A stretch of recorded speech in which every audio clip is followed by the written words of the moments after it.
Bonjour à tous et à toutes et merci beaucoup de nous rejoindre pour ce, cette continuation de la sensibilisation sur la smart contractualisation. La dernière fois, du moins en tout cas la dernière vidéo, nous avions parlé des bases de la smart contractualisation. On avait évoqué les concepts clés, le fonctionnement, et les applications courantes. Et aujourd'hui, justement, on va parler d'une des applications courantes, ou du moins d'une des premières applications courantes, qui est la DeFi, la finance décentralisée. Au cours de cette très brève discussion, je vais parler principalement de la smart contractualisation en tant que créatrice de la plupart des applications dans la finance décentralisée et surtout comment ce nouvel outil aujourd'hui est en train de révolutionner tout le secteur financier. Donc, en introduction, quand on essaie de définir la finance décentralisée, on va dire que c'est un écosystème financier qui est basé sur principalement la blockchain. Et donc, le but, c'est de pouvoir éliminer le plus d'intermédiaires possible. Pourquoi? Parce que cela permet de minimiser le manque de transparence. C'est un des gros problèmes aujourd'hui du secteur financier. Cela permet également de minimiser les problèmes sécuritaires, cybersécurité, et cela permet entre autres de travailler à la bancarisation de nombreuses populations qui ont difficilement accès à des services de banking, enfin, des services de finance de façon générale. Alors, les smart contracts vont jouer un rôle très très important, un rôle très très très essentiel dans la finance décentralisée parce que c'est grâce à elle qu'on va pouvoir créer une application décentralisée, un pont permettant justement de relier par exemple les populations qui sont sous-bancarisées ou pas du tout bancarisées et des services financiers qui peuvent parfois être à l'autre bout de la planète. Cela va donc permettre à terme de pouvoir littéralement diminuer énormément les frais transactionnels par exemple. Si moi qui envoie par exemple qui faisait des transactions via Western Union vers l'Afrique ou bien vers l'Asie, je peux vous dire que en termes de dépenses c'est conséquent. Quand on regarde, si je fais par exemple une centaine de transactions par an, sachant que sur Western Union, on est autour de 3 euros. En tout cas, suivant les destinations vers lesquelles j'envoie, ça fait déjà pour 300 euros de transaction, alors que je peux le faire pour beaucoup moins cher, en le divisant littéralement parfois 1000 sur certaines blockchains. Il y a une très très très très très grande différence. Donc, contrat intelligent et finances décentralisées. Ça va être notre premier point. Alors, on va essayer de redéfinir à nouveau ce que c'est que le contrat intelligent. On va le définir comme étant, si on partait d'un point de vue purement technique, comme étant un programme informatique qui s'exécute automatiquement lorsque des conditions prédéfinies sont remplies. Alors, celui qui va s'assurer que des conditions qui ont été prédéfinies sont remplies, c'est ce qu'on va appeler la machine virtuelle. La machine virtuelle de la blockchain. En gros, ce qu'on va appeler la blockchain, c'est cette machine virtuelle-là qui a une certaine logique permettant de pouvoir vérifier que une condition a été remplie et si la condition a été remplie, de pouvoir littéralement exécuter la transaction correspondante.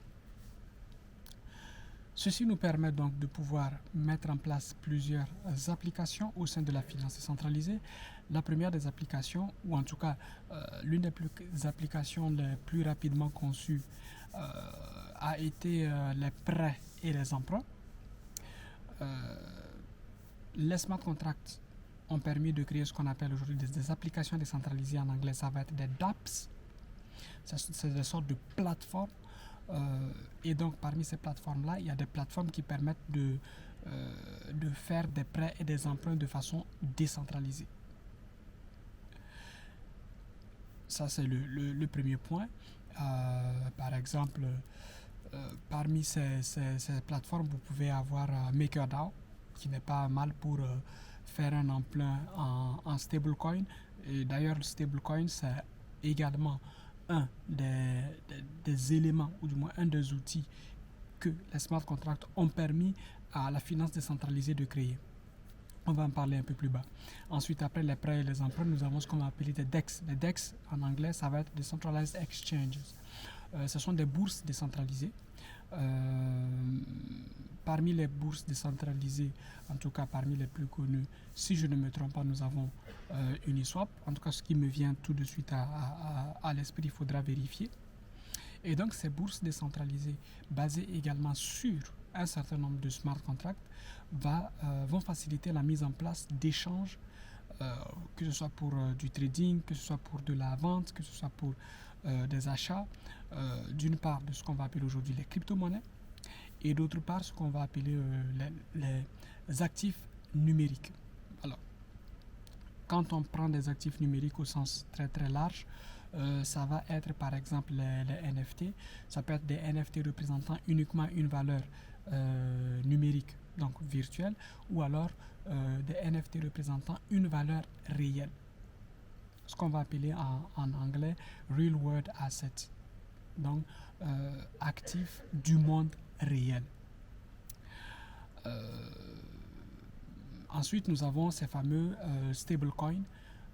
Les stablecoins, en fait, ont été créés dans le but de pouvoir lutter contre l'inflation, la déflation qu'on pouvait observer énormément lorsqu'on essayait de payer avec littéralement de la crypto-monnaie. Exemple, Bitcoin qui passe de 3 à 9, de 9 à 16 000, de 16 à 20, de 20 à 30. Aujourd'hui, il est à 30. Il y a quelques mois, il était à 60. Il est redescendu à 20. Parfois, je pense qu'il a frisé les 16 000. Donc, pour pouvoir lutter contre ce jeu d'inflation, déflation lié à la spéculation, on a créé ce qu'on pourrait appeler l'équivalent de la monnaie étatique, mais dont le but est de permettre d'avoir quelque chose de stable. Un des stablecoins, en tout cas décentralisés, et qui permettent de faire cet échange-là, c'est le DAI. Le DAI, c'est un stablecoin qui provient de MakerDAO, dont je vous parlais tout à l'heure. Donc, pour pouvoir d'abord émettre du DAI, il faut mettre en collatéral. Ça peut être du Bitcoin, ça peut être de l'Ether. Aujourd'hui, il y a énormément d'actifs qui permettent d'avoir un collatéral qui ensuite va permettre d'émettre des DAI qui aujourd'hui sont à 1 sur 1, sont PEG. PEG, c'est un terme anglais plus ou moins francisé qui permet de dire que si on a un DAI, on a l'équivalent d'$1. Donc ça, c'est les stablecoins. L'avant-dernier point, ça va être les assurances décentralisées. Et les assurances décentralisées ont été créées, elles sont plutôt très récentes, ont été créées principalement pour pouvoir assurer les protocoles justement de la finance décentralisée. On va prendre encore l'exemple de MakerDAO avec son stablecoin, le DAI. Littéralement, une application d'assurance décentralisée peut aller voir aujourd'hui le protocole MakerDAO, qui est composé de nombreuses personnes, ensuite proposer aux membres de ce protocole un audit qui peut être payant ou non payant ou les deux, un audit sur l'ensemble des smart contracts qui sont utilisés pour créer et faire vivre le protocole MakerDAO. Ensuite, une fois que l'audit est terminé, cet assureur décentralisé, qui fonctionne également via smart contract, peut émettre un rapport ou bien émet un rapport qui permet de dire quel est le pourcentage de sécurité que le protocole a. Plus le protocole est sécurisé, plus l'assureur sera en mesure d'accepter, d'assurer ce protocole-là. Et donc, il peut l'assurer, ça peut être à hauteur de 100%, de 90%, voilà. En tout cas, le protocole sera assuré si l'ensemble des smart contracts de ce protocole a un niveau de sécurité assez suffisant. Sinon, l'assureur peut proposer ses services ou bien proposer les services d'un tiers pour réécrire les smart contracts qui ont des problèmes, et une fois que ces problèmes, ces smart contracts auront été réécrits et ensuite réaudités par la même entité, eh bien cette entité pourra proposer son service d'assurance. Le dernier point, c'est la gestion d'actifs et investissements que les smart contracts également vont assurer. Ça va être la possibilité de créer des fonds d'investissement décentralisés, des plateformes de gestion d'actifs ou bien d'outils d'analyse financière qui vont permettre aux utilisateurs de pouvoir gérer avec intelligence leurs actifs numériques. Je vais vous donner quelques exemples. Au niveau, par exemple, des plateformes de gestion d'actifs, nous pouvons avoir Binance, qui est plutôt centralisé, mais qui utilise quand même des smart contracts. Au niveau d'investissement décentralisé, on a pas mal de solutions. Je vous renvoie par exemple sur Compound. Je vous renvoie sur également, si je ne me trompe pas,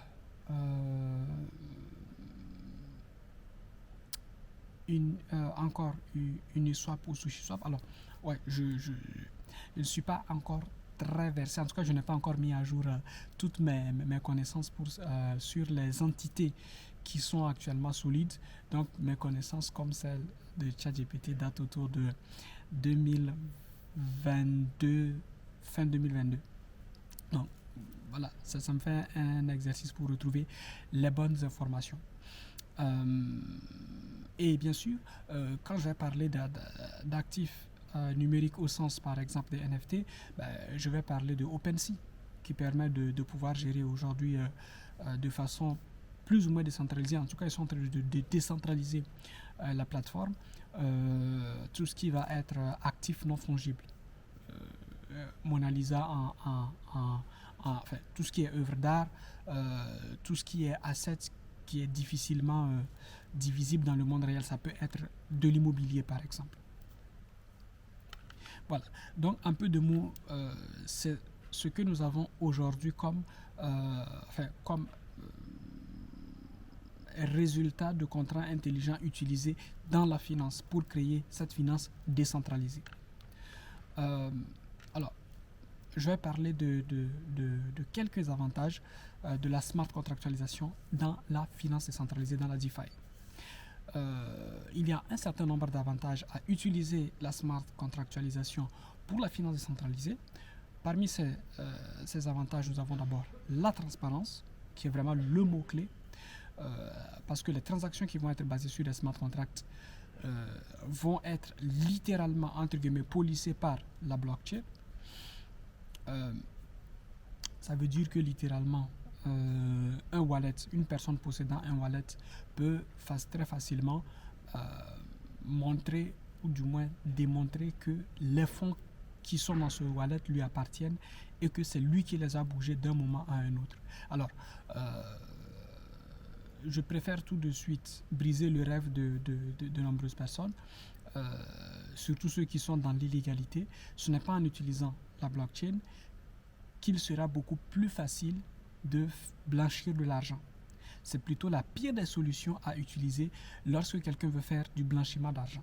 Donc, éloignez-vous le plus possible de la blockchain. Je sais qu'il est beaucoup plus facile de blanchir de l'argent avec du cash, avec du dollar en cash, avec de l'euro en cash, que de blanchir de l'argent avec la blockchain.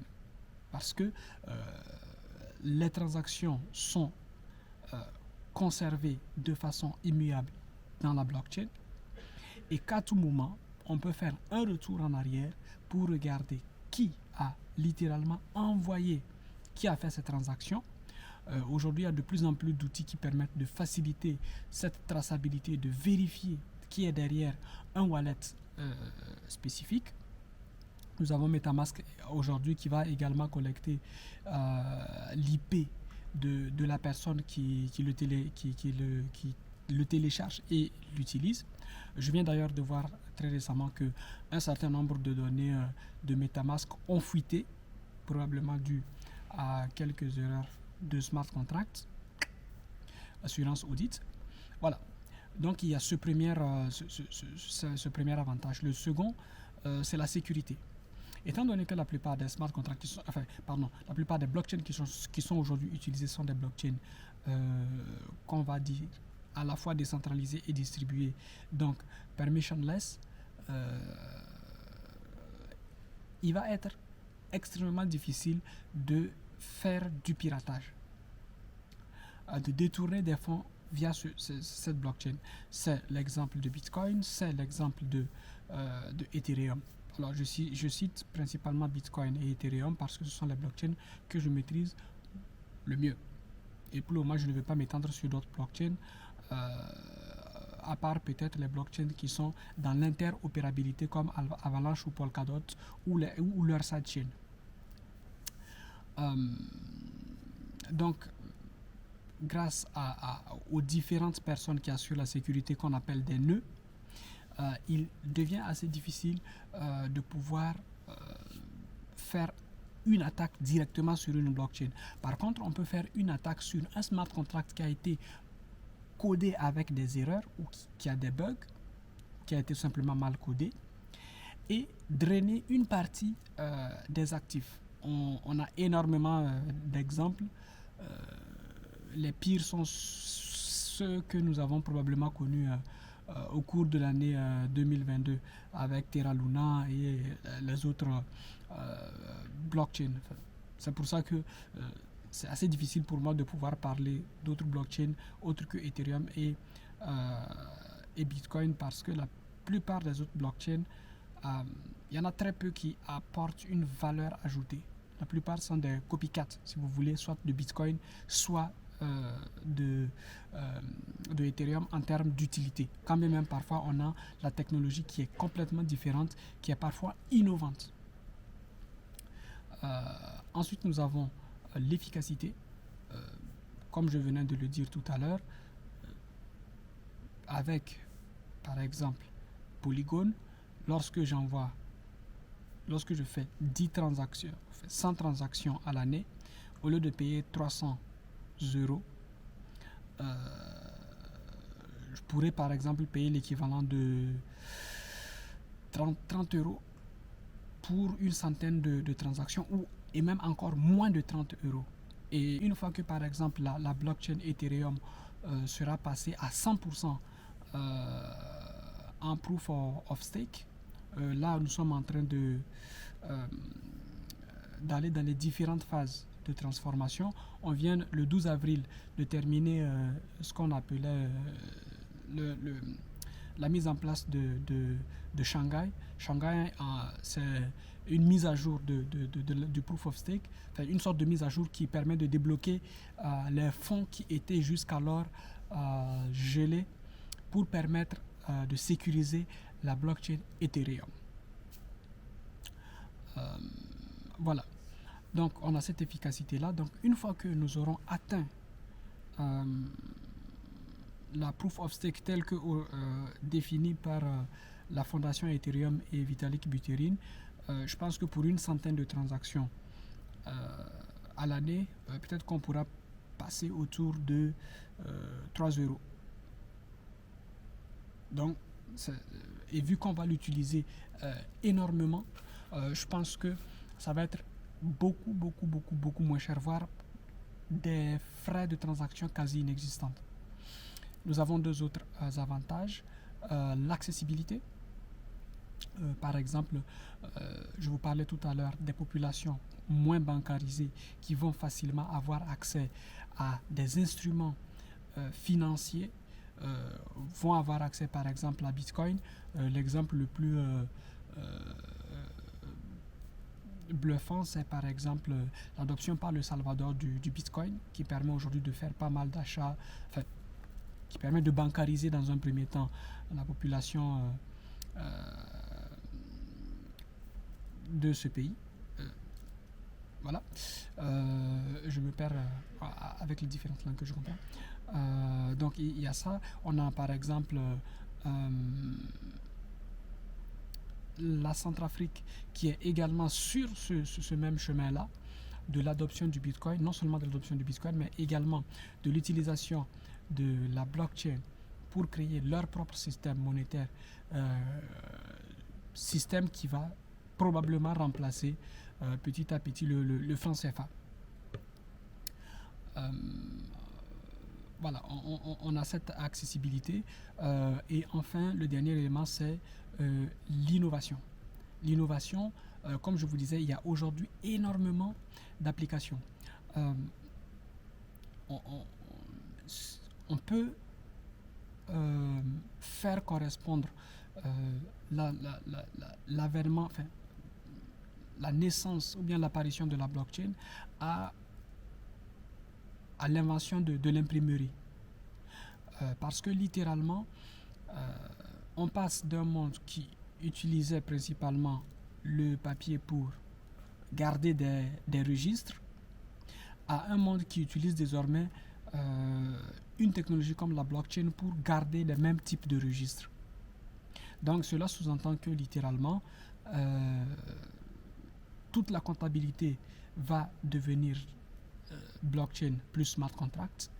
Tout le droit va devenir blockchain plus smart contract. Et lorsqu'on a à la fois l'aspect légal et l'aspect financier et économique qui se tournent vers une nouvelle technologie, c'est qu'on a un shift dans la société. Et donc c'est pour ça qu'on a vu apparaître autant de solutions blockchain différentes. Par exemple, on a VeChain qui fait aujourd'hui de la traçabilité pour les entreprises. Au tout début, si je ne me trompe pas, il faisait de la traçabilité alimentaire. Aujourd'hui, c'est de la traçabilité liée à peu près tout. Voilà. Qu'est-ce que nous pouvons dire en conclusion? On va dire que la smart contractualisation est en train de révolutionner le domaine de la finance, mais va bien au-delà du domaine de la finance.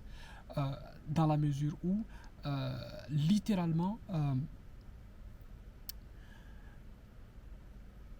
on assiste d'abord à un éclatement de la définition de la valeur. Un des exemples que j'aime beaucoup donner, c'est celui-ci. Aujourd'hui, pour définir une valeur, on va la définir par rapport à une monnaie. On va la définir soit par rapport au dollar ou par rapport à l'euro. Bon, il y a la monnaie des BRICS qui commence également à grandir avec le yuan, le rouble, etc. etc. Mais avec l'apparition de la blockchain et du smart contract, on va aller beaucoup plus loin dans la redéfinition de la valeur. Je prends un exemple. On a deux producteurs de mangue, par exemple. Un producteur de mangue se trouve quelque part en Afrique. Supposons par exemple, il vit sur un flanc du mont Kilimandjaro, et l'autre producteur se trouve quelque part au sud, à l'extrême sud de l'Espagne. Climat qui potentiellement pourrait permettre de faire pousser de façon, enfin, de faire pousser et produire des mangues. Aujourd'hui, le vendeur, le producteur de mangue en Espagne et le producteur de mangue sur le mont Kilimandjaro vont vendre leur mangue sur le marché mondial avec le même prix. Parce que la valeur qui va être proposée, ça va être plutôt une valeur à 100% marchande. C'est littéralement quel est le prix, quelle est la tonne, quel est le prix de la tonne de la mangue sur le marché, et ensuite on l'applique à tout type de producteur. Par contre, avec l'apparition de la blockchain et par exemple l'usage de la blockchain, par exemple du smart contract, pour pouvoir redéfinir ce que c'est que la valeur de la mangue, on va partir sur, par exemple, sa valeur nutritive. On va tracer la mangue qui provient du mont Kilimandjaro et celle qui provient du sud de l'Espagne. On va y appliquer toutes les différences liées à la richesse du sous-sol. Est-ce que les mangues ont été produites de façon bio ou pas? Ça, c'est un. Si par exemple les mangues qui se trouvent sur le mont Kilimandjaro ont été produites de façon naturelle, parce que bénéficiant des cendres volcaniques du mont Kilimandjaro, par rapport aux mangues qui ont été produites dans le sud de l'Espagne et qui ont utilisé beaucoup de produits provenant de Monsanto, enfin beaucoup d'insecticides, eh bien déjà on a une différence en termes de qualité, en termes nutritifs. Et donc le producteur qui se trouve sur le mont Kilimandjaro va pouvoir dire ok, je vais vous démontrer que le produit que je vends a une plus-value nutritive que probablement beaucoup de personnes ne vont pas pouvoir se procurer dans l'immédiat. Par contre, qui va bénéficier à moyen ou long terme à ce producteur-là, dans la mesure où il va pouvoir dire je refuse de vendre mes mangues au même prix que le prix mondial, je vais les vendre à une niche bien spécifique de personnes qui recherchent ce type de produit riche en tel élément ou oligo-élément par rapport au producteur espagnol qui, lui, va devoir être également transparent et dire oui, effectivement, j'ai utilisé tel type de pesticides pour traiter mes mangues. Donc, de cette façon, on va se rendre compte que celui qui va désormais définir la valeur, ce n'est pas quelque part quelqu'un qui n'a jamais touché à une seule à un seul arbre de mangue à New York, mais c'est plutôt le cultivateur qui se trouve quelque part au flanc du mont Kilimandjaro qui va dire, à partir des différents éléments, des différents nutriments que la mangue possède, voici mon prix et voici le prix mondial. Et donc à partir de là, si je peux me permettre ce plaisir-là, pourquoi pas? Et donc cet éclatement de la valeur va permettre à tous ceux qui possèdent, tous ceux qui créent de la valeur, de pouvoir la redéfinir et non plus être définie par le dollar, être définie par des spéculateurs qui se trouvent à l'autre bout de la planète. Voilà. Et donc ça va s'appliquer littéralement dans tous les espaces de la vie, qu'elle soit professionnelle ou personnelle. C'est pour ça qu'aujourd'hui, on a énormément de solutions qui commencent à se tourner vers la blockchain, vers le Web3, parce que ils veulent capter le plus de valeur possible en le faisant certifier par la blockchain. Et donc, on se rend compte que finalement, cette smart contractualisation de l'économie au sens large, mais particulièrement de la finance de façon particulière, va non seulement permettre d'avoir une inclusion de personnes qui étaient jusqu'alors en dehors de ce système économique mondial, mais il va également leur permettre de pouvoir définir par eux-mêmes ce qu'ils appellent valeur. Et donc, ce qui va régner, ça va être la loi de l'offre et de la demande, principalement. Bon. que je vais nuancer probablement dans une autre vidéo. Celle-là a assez bien longtemps duré. Voilà. Donc, je vous remercie pour votre attention. N'hésitez pas à aimer la vidéo, à la partager et surtout à poser vos questions en commentaire. Et moi, je vous dis merci beaucoup et à une prochaine vidéo sur la smart contractualisation. Ciao.